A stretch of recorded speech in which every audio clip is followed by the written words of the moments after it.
نحمده ونصلي على رسوله الكريم اما بعد بسم اللہ الرحمن الرحیم۔ حدیث نمبر 6۔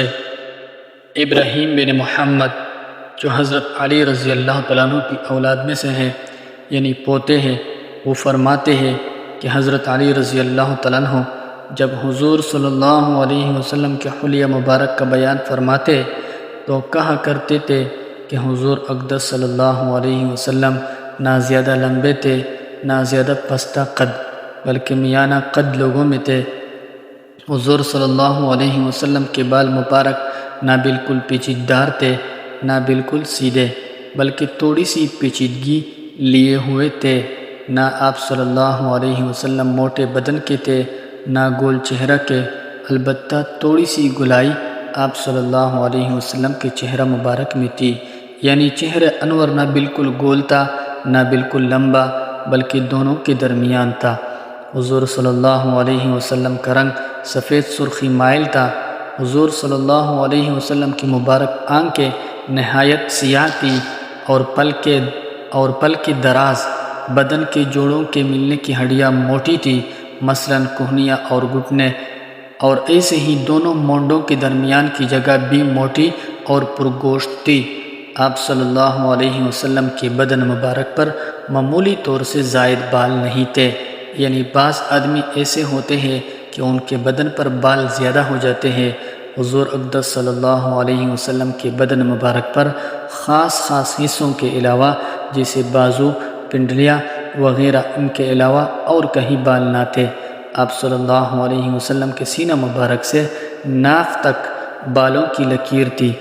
آپ صلی اللہ علیہ وسلم کے ہاتھ اور قدم مبارک پر گوشت تھے۔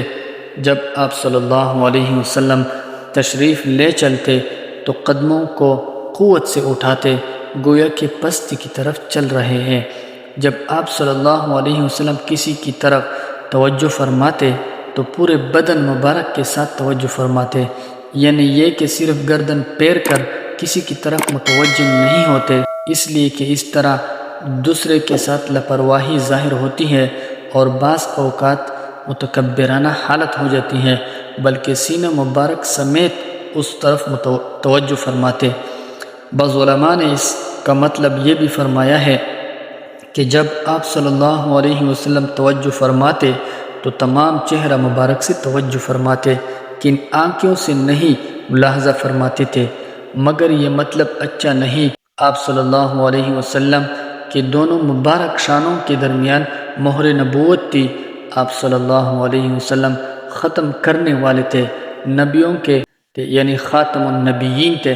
آپ صلی اللہ علیہ وسلم سب سے زیادہ سخی دل والے تھے اور سب سے زیادہ سچی زبان والے، سب سے زیادہ نرم طبیعت والے تھے اور سب سے زیادہ شریف گھرانے والے تھے۔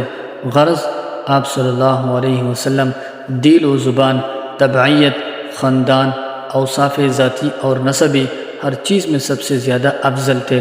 آپ صلی اللہ علیہ وسلم کو جو شخص یک دکھتا مرعوب ہو جاتا تھا، یعنی آپ صلی اللہ علیہ وسلم کا وقار اس قدر زیادہ تھا کہ اول وہلہ میں دیکھنے والا رعب کی وجہ سے ہیبت میں آ جاتا تھا۔ اس کے علاوہ حضور اقدس صلی اللہ علیہ وسلم کو جو مخصوص چیزیں عطا ہوئی ان میں رعب بھی اللہ تعالیٰ کی طرف سے عطا کیا گیا، اور جو شخص پہچان کر میل جول کرتا تھا وہ آپ صلی اللہ علیہ وسلم کے اخلاق کریمہ و اوصاف جمیلہ کا گائل ہو کر آپ صلی اللہ علیہ وسلم کو محبوب بنا لیتا تھا۔ آپ صلی اللہ علیہ وسلم کا حلیہ بیان کرنے والا صرف یہ کہہ سکتا ہے کہ میں نے حضور صلی اللہ علیہ وسلم جیسا با جمال و با کمال نہ حضور صلی اللہ علیہ وسلم سے پہلے دیکھا نہ بعد میں دیکھا ہے۔ سبحان اللہ۔ ویڈیو اچھی لگی ہو تو آگے شیئر کیجئے۔ جزاکم اللہ خیر۔